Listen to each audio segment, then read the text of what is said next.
Hello future leaders, welcome to Unacademy. मेरा नाम है Yuvraj Singh Shekhawat and as I always say be a spokesperson for India. अब आज का लेक्चर बहुत ही ज्यादा इंटरेस्टिंग होने वाला है, जहां पे मैं ये बताऊंगा कि चाइना कैसे रेयर अर्थ मिनरल्स और उनके द्वारा बनाए गए रेयर अर्थ मैग्नेट्स को एक जियोपॉलिटिकल वेपन की तरह इस्तेमाल करता है इस पूरे के पूरे ग्लोबल वर्ल्ड ऑर्डर के अंदर। हम यहां पे बेसिक से लेकर एडवांस तक सब जानेंगे। जो एक चीज इंपॉर्टेंट है कि रेयर अर्थ मेटल्स या मिनरल्स क्या होते हैं, चाइना की डोमिनेंस कहां से निकल के आई, चाइना ही क्यों इसमें लीड करता है और चाइना कैसे इनको जियोपॉलिटिकल टूल के इस्तेमाल करता है।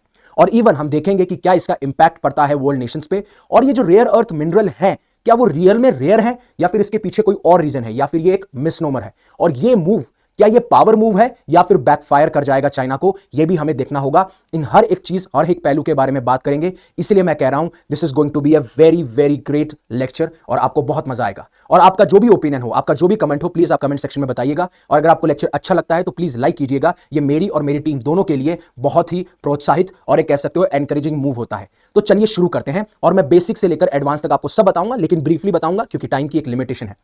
अब अगर आपको यह लेक्चर थोड़ा बड़ा लगे तो आप इसको 1.5 और 1.75x की स्पीड पे भी सुन सकते हैं।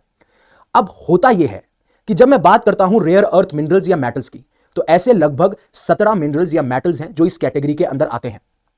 अब ये जो रेयर अर्थ मेटल है या जो रेयर नाम है कि बहुत रेयरली पाया जाता होगा, ये बिल्कुल गलत है। ये एक मिसनोमर है। रेयरली नहीं पाया जाता है, कोई स्कैरसिटी नहीं है इसकी। इस रिसोर्स को आप ऑल ओवर द वर्ल्ड पा सकते हो, चाहे से आप यूनाइटेड स्टेट्स ले लीजिए, यूरोपियन नेशंस ले लीजिए, अफ्रीकन कंट्रीज ले लीजिए, इवन इंडिया में भी ले लीजिए, हर जगह ये पाया जाता है। अब इसको रेयर बनाती है एक चीज। पहली चीज तो आपको यह आइडेंटिफाई करना कि जहां पे भी ये पाया जा रहा है वहां से हमें इकोनॉमिकली क्या फायदा होगा, क्या हमारे लिए बेनिफिशियल रहेगा। कि मान लीजिए एक जगह ये हमें मिल तो रहा है, बट हमने वहां पे एक्सट्रैक्शन किया या फिर हमने इस मिनरल को एक्सट्रैक्ट किया, तो क्या उतनी मात्रा में हमें मिलेगा जिससे हमें फायदा हो। दूसरा सबसे बड़ी बात यह है कि इस मिनरल को एक्सट्रैक्ट करने के लिए और फिर उसके बाद में सेपरेट करने के लिए डिफरेंट टेक्नोलॉजीज लगती हैं, जो काफी सारे नेशन जो है इस चीज में पिछड़े हुए हैं। और इन्हीं दोनों चीजों की वजह से स्पेशली इस चीज को रेयर बनाया जाता है, ना कि इस रिसोर्स की स्कैरसिटी की वजह से इसे रेयर कहा जाता है। इन दो टेक्नोलॉजीज ना होना, ये सारी चीजें ना आइडेंटिफाई करना, और कंट्रीज का इसमें लॉन्ग टर्म इन्वेस्टमेंट नहीं हुआ है, मतलब बहुत सालों से लोगों ने इसमें इन्वेस्ट नहीं किया, इस वजह से हम इसे रेयर अर्थ मेटल्स कहते हैं। अब इन्हीं के अलॉय से जब हम मैग्नेट्स बनाते हैं, ऐसे परमानेंट मैग्नेट्स जो कि बहुत सारी इंडस्ट्रीज में काम आते हैं। और सबसे बड़ी बात है, इनकी डिमांड इसलिए है क्योंकि बहुत सारी इंडस्ट्रीज में काम आते हैं, चाहे आप एविएशन सेक्टर ले लीजिए, टेक्नोलॉजी सेक्टर ले लीजिए, ईवी मार्केट, इलेक्ट्रॉनिक्स मार्केट ले लीजिए, और इवन डिफेंस मार्केट ले लीजिए। और वहीं पे चाइना इसको जियोपॉलिटिकल टूल के इस्तेमाल करता है when it comes to US. तो ये सारी चीजें थी जो मैं रेयर अर्थ मिनरल के बारे में आपसे बात कर रहा था। अब इसकी कहानी कहां से शुरू होती है उसके बारे में जानते हैं। अब 2010 में भी ऐसा हुआ था, जब जापान के साथ में चाइना के रिश्ते अच्छे नहीं थे, तब भी उस टाइम पे भी चाइना ने जो है एक्सपोर्ट बैन लगा दिया था इन रेयर अर्थ मिनरल्स और मेटल्स के ऊपर। लेकिन उस टाइम पे ठीक है, जापान तक ये चीज सीमित थी, बट धीरे धीरे ये इंटेंसिफाई होती है। क्यों? क्योंकि चाइना और यूएस की ट्रेड वॉर शुरू हो जाती है। यानी कि जब चाइना और यूएस आपस में एक दूसरे के ऊपर टैरिफ पे टैरिफ लगाते हुए नजर आते हैं। मतलब टैरिफ मतलब जो भी टैक्स आप इंपोर्ट्स पे लगाते हैं उन्हें हम क्या कहते हैं?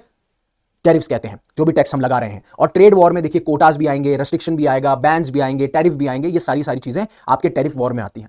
तो 2023 से आप देखेंगे चाइना को एक चीज ये रियलाइज हो गई थी कि जो हम एक्सट्रैक्शन और सेपरेशन टेक्नोलॉजीज बाकी नेशंस को प्रोवाइड कर रहे हैं, हो सकता है कि उसकी वजह से बाकी सारे नेशंस अपने आप को टेक्नोलॉजिकली डेवलप कर ले इन रेयर अर्थ एलिमेंट्स को एक्सट्रैक्ट करने में और सेपरेट करने में, क्योंकि स्कैरसिटी का तो कोई सवाल है ही नहीं। तो वो धीरे धीरे उस पर एक्सपोर्ट लगाना शुरू करते हैं, एक्सपोर्ट पे बैन लगाना शुरू करते हैं, हम टेक्नोलॉजीज नहीं देंगे। उसके बाद में ट्रेड वॉर और इंटेंसिफाई होती है। तो 2024 में भी आपने देखा होगा काफी सारे ऐसे मिनरल्स थे, एलिमेंट्स थे, जिनके ऊपर एक्सपोर्ट बैन लगा दिया जाता है। स्पेशली यूएस की तरफ, जो यूएस के डिफेंस इंडस्ट्री में बहुत काम आते हैं, उनके ऊपर बैन लगा दिया जाता है, जैसे जर्मेनियम हो फॉर एग्जांपल, और बहुत सारे आपको मिनरल देखने को मिलेंगे। अब 2025 में जब ट्रंप आते हैं सरकार के अंदर, तो उनका एक फेवरेट वर्ड है टैरिफ, यानी कि टैक्स लगाओ इंपोर्ट्स के ऊपर। और उसकी वजह से क्या होता है, इन दोनों में ट्रेड वॉर छिड़ जाती है।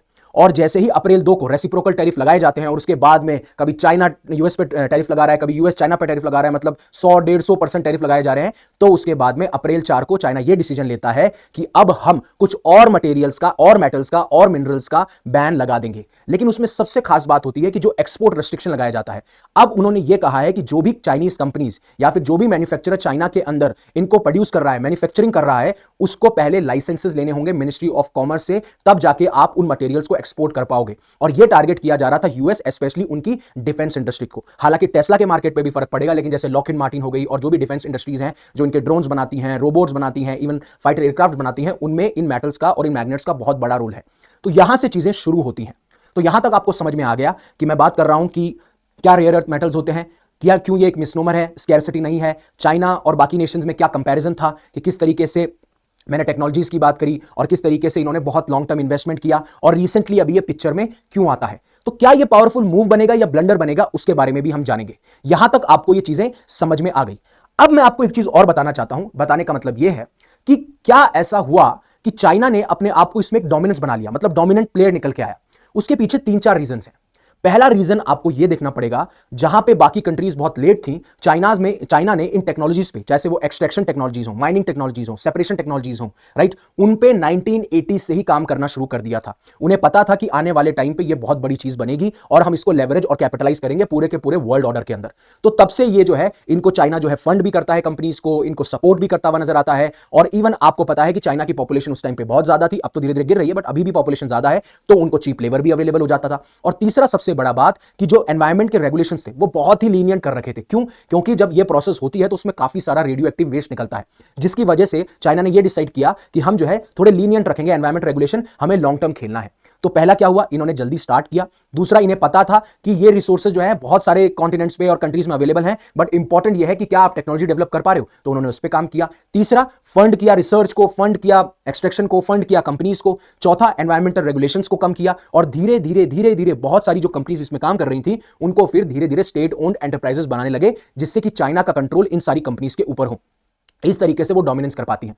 तो क्या यूएस ने नहीं किया था, या बड़े जो प्लेयर्स हैं उन्होंने नहीं किया था? नहीं, उन्होंने भी स्टार्ट किया 1950 से, बट वो डेवलप नहीं कर पाई ये टेक्नोलॉजीज। और इवन बहुत ही ज्यादा स्ट्रिक्ट एनवायरमेंटल रेगुलेशन होने की वजह से फिर उसके बाद में वहां पे आपको चीप लेबर भी नहीं मिलेगा, वहां का जो लेबर कॉस्ट है वो भी ज्यादा हाई है। इस वजह से काफी कंपनीज को बहुत टाइम लग गया, और यहां तक कि आज भी बहुत सारी ऐसी कंपनीज है डिफरेंट डिफरेंट नेशंस में जो इस चीज के ऊपर अभी भी कमांड नहीं पा पाई है। इसी वजह से कहा जाता है कि चाइना जो है लगभग 60 से 70% जो उनका मटेरियल माइन करती है यहां से, वो चाइना से होता है, और 90% उसको रिफाइन करती है। इसीलिए कहा यह जा रहा है कि चाइना जो है वर्ल्ड की लार्जेस्ट एक्सपोर्ट प्रोड्यूसर है when it comes to these metals. यह सारी कहानी थी। बट आगे सवाल यह आता है कि जब चाइना इन सारी चीजों को रेगुलेट कर रहा है और यह सारी चीज आपको कही जा रही है जो मैंने आपको बताई, बट इंपॉर्टेंट बात यह है कि चाइना इसको एक डिप्लोमेटिक लेवल पे या फिर जियोपॉलिटिकल टूल कैसे इस्तेमाल करता है। अब ध्यान से समझिएगा, जब एक ऐसा मटेरियल या ऐसा मेटल जिसकी डिमांड हर एक सेक्टर में है, ट्रांसपोर्ट सेक्टर ले लो, डिफेंस सेक्टर ले लो, एविएशन सेक्टर ले लो, टेक्नोलॉजी सेक्टर ले लो, क्लीन एनर्जी सेक्टर ले लो, राइट, ऑटोमोबाइल सेक्टर ले लो, हर एक सेक्टर में इसकी डिमांड है। और चाइना के पास में सबसे ज्यादा चाइना जो है इसको एक्सट्रैक्ट कर रहा है और फिर उसको रिफाइन करके प्रोड्यूस भी कर दे रहा है।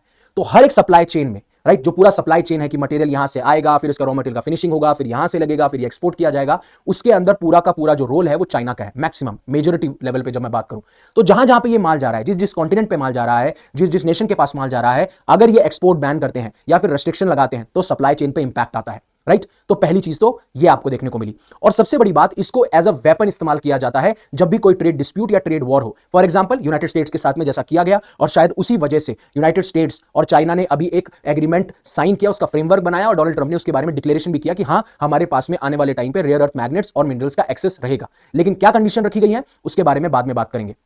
पहली चीज तो ये हो गई। दूसरी चीज इसका स्ट्रेटेजिक कंट्रोल होना, strategic as a geopolitical tool. Strategic control कैसे?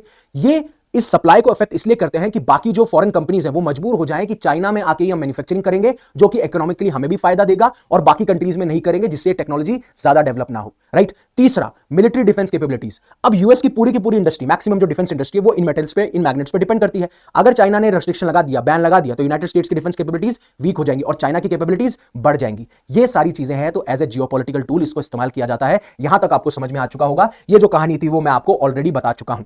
अब जब मैं रेयर अर्थ रिजर्व्स की बात करता हूं, तो चाइना जो है टॉप करता है इस लिस्ट के अंदर, जहां पे उनके पास में रिजर्व्स भी बहुत ज्यादा है और इवन जो माइन प्रोडक्शन होता है वो भी ज्यादा है। हालांकि यूएस के पास में भी रिजर्व्स बहुत ज्यादा है, बट वो चाइना के ऊपर डिपेंड करता है जिस तरीके से इन रेयर अर्थ मिनरल्स को डिफाइन किया जाता है। दूसरे नंबर पे वियतनाम और ब्राजील है, जिनके पास में सबसे ज्यादा रिजर्व्स हैं, बट बहुत ही लोअर पायदान पे आते हैं when it comes to production. तो आप देख सकते हो कि चाइना के पास में अराउंड 37.9% शेयर है, वियतनाम के पास में 18.9 है, ब्राजील के पास में 18.1 है। इस तरीके से बाकी कंट्रीज के पास में ये आपको देखने को मिलते हैं रिजर्व्स। और वहीं पे आप ये जो माइन प्रोडक्शन देखेंगे तो यहां पे चाइना देखिए कितना ऊपर खड़ा है, और बाकी नेशंस आप देखिए जैसे वो यूएस हो, म्यांमार हो, ऑस्ट्रेलिया हो, ये सारे नेशंस हमें देखने को मिलते हैं। और इसी वजह से हमें चाइना की रेयर अर्थ मेटल्स के अंदर डोमिनेंस देखने को मिलती है। 1 केटी का मतलब है 1000 टन्स। तो आप यहां पे देखेंगे 1995 में भी दे वर प्रोड्यूसिंग अराउंड 75.7 केटी, और अब ये जाके हो चुका है 353.7 केटी। 1 केटी डिनोट्स 1000 टन्स। और वहीं पे आप देखेंगे यूएस दूसरे नंबर पे है, फिर उसके बाद में ऑस्ट्रेलिया है, फिर थाईलैंड है, बाकियों का पोर्शन बहुत ज्यादा कम है।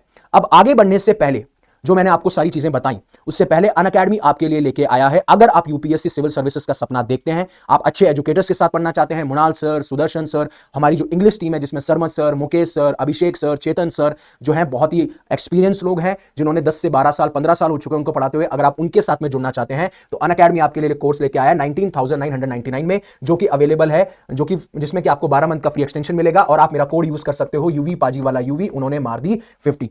सेम अगर आपको कोर्सेज जानने हैं तो आप देख सकते हैं आगाज बैच जो 2027 को टारगेट कर रहा है, ये बाइलिंगुअल बैच है। सेम नीव बैच है, वो भी एक बाइलिंगुअल बैच है। इन दोनों में मैंने एनसीईआरटीज पढ़ाई है, इकोनॉमी की, साइंस एंड टेक की और एनवायरमेंट की, क्योंकि ये लॉन्ग टर्म कोर्सेज हैं तो यहां पे हम फाउंडेशन पे ज्यादा फोकस करते हैं और बच्चों ने बहुत प्यार दिखाया है। वैसे हिंदी का आपका संभव बैच है और इंग्लिश का आपका फाउंडेशन बैच है जिसका नाम है फाउंडेशन बैच, राइट। इसमें भी आप मेरा कोड यूज कर सकते हो। अब जैसे मैंने आपको बताया कि ग्लोबल सप्लाई चेन पे क्या इंपैक्ट आएगा, जब मैंने आपको बोला चाइना डोमिनेट करता है इसकी प्रोडक्शन को, इसकी माइनिंग को, जहां पे 60% ग्लोबल माइनिंग यहीं से होती है और 90% रिफाइनिंग ये होती है। अब यूएस जो है हेविली डिपेंड करता है इन मटेरियल्स पे, अराउंड 70% कह सकते हो कि 70% जो इंपोर्ट्स होता है 2020 से 2023 वो जो है चाइना से हुआ है यूएस के अंदर, जो कि ये मटेरियल इंपॉर्टेंट है मिसाइल्स के लिए, लेजर्स के लिए, एवियोनिक्स के लिए, जो मैंने आपको बताया, क्योंकि इनका हर एक सेक्टर में बहुत ज्यादा इंपॉर्टेंट है, स्पेशली यूएस के लिए तो उनकी डिफेंस इंडस्ट्री में। वहीं पे यूएस जो है वो कमजोर है, वो लैक करता है डोमेस्टिक हैवी सेपरेशन कैपेसिटी, जो मैंने आपको बताया कि किस तरीके से जो सेपरेशन और एक्सट्रैक्शन टेक्नोलॉजीज होती हैं वो यूएस में कम है। हालांकि इस पे काम चल रहा है, बट अगेन अगर मैं आपको बोलूं मिलिट्री बिल्डअप की बात करूं, राइट, अगर यूएस और चाइना को कंपेयर करूं तो चाइना पीछे छोड़ देता है यूएस को 5 से 6 टाइम्स, और यही सबसे बड़ा मेजर इशू है।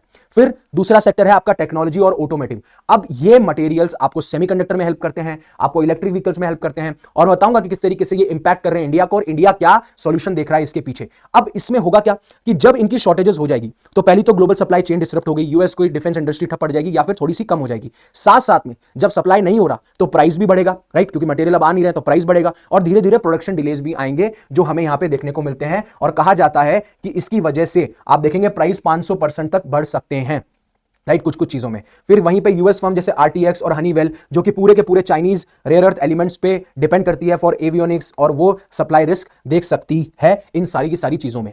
अब यूएस का और ग्लोबल रिस्पांस क्या रहा है, पहले हम यूएस देखेंगे, फिर ग्लोबल रिस्पांस देखेंगे, और फिर इंडिया के बारे में बात करेंगे।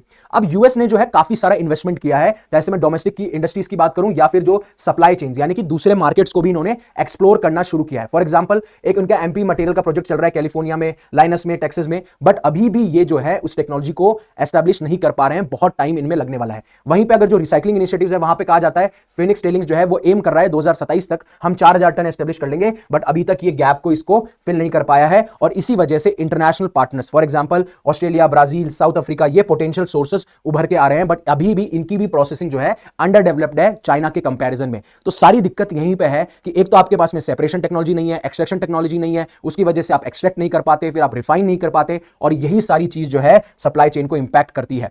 तो चाइना की स्ट्रैटेजी हमेशा से एकदम क्लियर थी कि हम इसको एज ए रिटेलिएटरी और स्ट्रेटेजिक मेजर्स के तौर पे यूज करेंगे, कि भाई यूएस ने हम पे टैरिफ लगाया, अब इसको यूज करो, कहीं पे कोई नेशन हमारे साथ में ज्यादा बदतमीजी कर रहा है, एज ए स्ट्रेटेजिक तौर पे यूज करो, और ये चीज आपको देखने को मिल गई है। और ये सारी चीजें ही हैं जो बहुत ज्यादा इंपॉर्टेंट होती हैं। अब जब पीयूष गोयल साहब से पूछा गया तो जो चाइना का रेयर अर्थ बैन है, ऑब्वियसली उन्होंने कहा कि ये हिट करेगा हमारी बहुत सारी इंडस्ट्रीज को, सेमीकंडक्टर हो, हमारी क्लीन एनर्जी में जो इन्वेस्टमेंट हो, हमारा जो एविएशन सेक्टर हो, और कुछ कुछ डिफेंस सेक्टर हो, वहां सब पे ये हिट करता हुआ नजर आएगा। इसलिए हम बहुत सारे सॉल्यूशंस पे बात कर रहे हैं, यहां तक कि हम डिप्लोमेटिक एंगेजमेंट करने की भी सोच रहे हैं। वहीं पे उन्होंने बोला कि yes it could hit our EV sector also. वहीं पे पीयूष गोयल साहब ने यह कहा कि एक वेकअप कॉल है पूरे वर्ल्ड के लिए कि हमें किसी भी कंट्री पे इतना रिलाय नहीं करना चाहिए जिससे कि सप्लाई चेन पे इफेक्ट आए और हमारे बहुत की और क्रिटिकल सेक्टर्स की जो प्रोडक्शन है उसमें आपको प्राइस राइज भी देखने को मिले, डिले भी देखने को मिले, और हमारी जो चीजें हैं वो ठप पड़ जाएं। इसीलिए हमें कोई ना कोई सॉल्यूशन निकालते रहना पड़ेगा। हम डिप्लोमेटिकली, ऑब्वियस सी बात है, देखिए जब यूनाइटेड स्टेट्स किसी चीज को लेकर थ्रेट करता है और लोगों को लगता है यूनाइटेड स्टेट्स का मार्केट खत्म हो जाएगा या फिर मार्केट हमसे दूर चला जाएगा, तो लोग नेगोशिएट करने की कोशिश करते हैं, फॉर एग्जांपल उनके साथ में डील करने की कोशिश करेंगे। वैसे ही हर एक कंट्री के पास में कोई ऐसी एक दो चीजें होनी चाहिए जिससे कि वो रिटेलिएटरी और एक स्ट्रेटेजिक मेजर के तौर पे, और कह सकते हो जियोपॉलिटिकल वेपन वेपन के तौर पे उसको इस्तेमाल कर सके। और यहीं पे हमें इंडिया को भी कुछ ऐसे सेक्टर्स डेवलप करने पड़ेंगे, ये सबसे बड़ी की है। वहीं पे इंडिया क्या रिस्पॉन्स ले रहा है? इंडिया जो है अल्टरनेटिव आरी और मैग्नेट सप्लाई चेन्स पे काम कर रहा है, जहां पे बहुत सारे नेशंस के साथ में बात चल रही है जिससे कि उन्हें अपने सप्लाईज को सिक्योर किया जा सके within the timeline of 45 to 60 days. वहीं पे जियोलॉजिकल सर्वे ऑफ इंडिया को भी ये कह दिया है कि आप प्लीज अपनी रिसर्च को और बढ़ाइए और निगरानी रखिए चीजों के ऊपर, सर्वेस करते रहिए, जिससे कि हम आइडेंटिफाई कर पाए कि किस लोकेशन पे हम रेयर अर्थ एलिमेंट्स को पा सकते हैं और कैसे उनको एक्सट्रैक्ट और सेपरेट कर सकते हैं। इवन इंडियन गवर्नमेंट एक्सप्लोर कर रही है पीएलआई स्कीम को भी, जहां पे production linked incentive scheme companies को दी जाती है। जैसे जैसे उनका प्रोडक्शन बढ़ता है वैसे वैसे उनके इंसेंटिव्स भी बढ़ाए जाते हैं, जिससे और कंपनीज इसमें इंटरेस्ट लें। अब मैंने आपको बोला था कि रेयर अर्थ इतने भी रेयर नहीं है, क्योंकि सिर्फ टेक्नोलॉजी का खेल है, वो उस चीज को डेवलप करना है, बाकी जो चीज है वो तो स्कैरसिटी में नहीं है। मतलब मेटल जो है, मिनरल जो है, वो एकदम आराम से अबंडेंट अमाउंट में है, आपको बस 2-3 चीजों पे काम करना है। इंडिया के पास में ताकत ये है, इंडिया के पास में चीप लेबर है, राइट। और इंडिया थोड़े टाइम के लिए, ऑब्वियसली बात है, बहुत ही हम सपोर्ट करते हैं क्लीन एनर्जी को, बट यहां पे हमारे जो स्ट्रिक्ट एनवायरमेंटल लॉज हैं उनको स्ट्रिक्ट रखना चाहिए, क्योंकि एनवायरमेंट वर्सेस इकोनॉमिक डेवलपमेंट चलती है। बट इंपॉर्टेंट बात है, हमें ये चीजें आइडेंटिफाई करनी पड़ेंगी, ऐसी लोकेशंस आइडेंटिफाई करनी पड़ेंगी जहां पे एनवायरमेंट को कम नुकसान हो और हम एक बार के लिए लीड ले सकें। फॉर एग्जांपल, जब हमें कहा कि फॉसिल फ्यूल को एलिमिनेट कर दीजिए, आप इन पे सीएनजी पे आ जाइए, सॉरी आप ग्रीन एनर्जी पे आ जाइए, इसमें आपके बहुत सारे ग्रीन एनर्जी जो है इनिशिएटिव्स आप ले सकते हो और इंडिया ने लिए भी हैं। तो इंडिया ने बोला कि यार आपको जब डेवलपमेंट करना था तब तो आपने डेवलपमेंट कर लिया, और आज हमें डेवलपमेंट करना है तो आप ये बोल रहे हो कि भैया ग्रीन एनर्जी पे आ जाओ। फिर भी मैं बता रहा हूं, हमने 2070 का टारगेट लिया है नेट ग्रीन एमिशंस का। तो ये सारी चीजें दर्शाती है कि इंडिया एक रिस्पॉन्सिबल कंट्री है, हमारे पास में चीप लेबर है, हमारे पास में स्किल्ड इंडिविजुअल्स हैं, हमारे पास में अच्छे इंजीनियर्स हैं, अच्छी टेक्नोलॉजीज हैं। हमें बहुत फास्ट पेस होना पड़ेगा जिससे कि हम खुद की एक जो है सप्लाई चेन डेवलप कर सके। और इसी वजह से आज तो चाइना के पास में इसकी डिमांड है, बट जो 2010 में ये 98% तक एक्सपोर्ट करते थे ना इस मटेरियल को, आज वो 70% पे आ चुका है। तो धीरे धीरे इसकी ग्लोबल डोमिनेंस जो है एक्सपोर्ट्स ऑफ दीज मटेरियल वो डिक्रीज होती रहेगी, क्योंकि आप इसको लेवरेज कर रहे हो, आप इसको स्ट्रेटेजाइज कर रहे हो, और इसी वजह से आप जो इस तरीके को वेपन की तरह इस्तेमाल कर रहे हो, बाकी कंट्रीज जो है इस चीज को समझ रही हैं और अब इसको सीरियसली लेना शुरू कर दिया है, जिससे बहुत सारी कंट्रीज जो है इसको डेवलप करना शुरू कर देगी और फिर आपकी डोमिनेंस धीरे धीरे खत्म होगी। आप देख सकते हो, जब मैं 94 की बात करता हूं तब आप देखेंगे, देखिए चाइना का जो रेशियो कितना है, राइट, और बाकी कंट्रीज का आपको बहुत कम रेशियो देखने को मिलेगा। अब ये जो है डिक्रीज हो रहा है और बाकी कंट्रीज का इंक्रीज हो रहा है। Australia, Myanmar, India, United States, Thailand, इन सब का कंट्रोल हो रहा है। तो चाइना का ये मूव जो है वो बैकफायर भी कर सकता है। और ये सारा कंटेक्स्ट अभी हो रहा था यूएस चाइना ट्रेड टॉक्स के बारे में, जहां पे पोटेंशियल ब्रेक थ्रू या एक फ्रेमवर्क एग्रीमेंट डिक्लेयर कर लिया गया है। लंदन में इनकी बातचीत चल रही थी, बहुत लंबी बातचीत चली, लगभग 20 घंटे तक बातचीत चली। वहीं पर डोनाल्ड ट्रंप ने यह अनाउंस किया है कि हम चाइना से rare earth magnets, rare earth mineral secure करेंगे और उनके ऊपर 55% टैरिफ भी लगाएंगे। बट सबसे बड़ी कंडीशन यहां पे ये रखी गई है, जो Chinese students already United states के अंदर यूनिवर्सिटीज में पढ़ रहे थे, जिनके ऊपर बहुत ज्यादा स्क्रूटनी जारी थी और उनको बोल दिया गया था अपने अपने देश चले जाओ, उनको अभी होल्ड पे डाल दिया गया है। मतलब चाइनीज स्टूडेंट्स वहां पढ़ पाएंगे। और सबसे बड़ी बात आपको यह बताऊं कि जो कंपनीज काम कर रही हैं चाइना के अंदर, जो एक्सट्रैक्ट कर रही हैं इन मेटल्स को, मिनरल्स को, कहा यह जाता है काफी सारे ह्यूमन राइट्स ग्रुप के द्वारा कि यह फोर्सफुली वहां पे लेबर को लेके आती है। स्पेशली जो युग्यार्स हैं, जो मुस्लिम्स हैं, जो कुछ तुर्किश कम्युनिटीज के लोग हैं, तुर्किश मुस्लिम्स हैं, उनको एम्प्लॉय किया जाता है वहां पे और उनको फोर्सफुली काम कराया जाता है। तो ह्यूमन राइट्स ग्रुप ने उसके ऊपर भी काफी सवाल खड़े किए हैं। बट अभी तक सिचुएशन यह है जो मैं आपको समझाना चाह रहा था। तो होपफुली आपको समझ में आया होगा कि जो ये China rare earth metals, minerals को एज ए जियोपॉलिटिकल टूल इस्तेमाल करता है, तो वो कैसे इस्तेमाल करता है, कैसे चाइना ने अपनी बादशाहत या डोमिनेंस इसमें एस्टैब्लिश करी, और क्या ये पावर मूव होगा, ब्लंडर होगा, वो डिपेंड करेगा बाकी नेशंस इस स्ट्रेटेजिक मूव को, इस वेपन को कितना सीरियसली लेते हैं। रेयर अर्थ मिनरल्स क्या होते हैं, रेयर एक मिसनोमर है, क्यों इसको रेयर कहा जाता है, क्या किस तरीके से इसका इंपैक्ट होता है, ये सारी चीजें हमने जानी और इंडिया किस तरफ काम कर रहा है। So thank you very much for giving me your precious asset, that is your time. Stay safe, stay happy, take care. जय हिंद, जय भारत।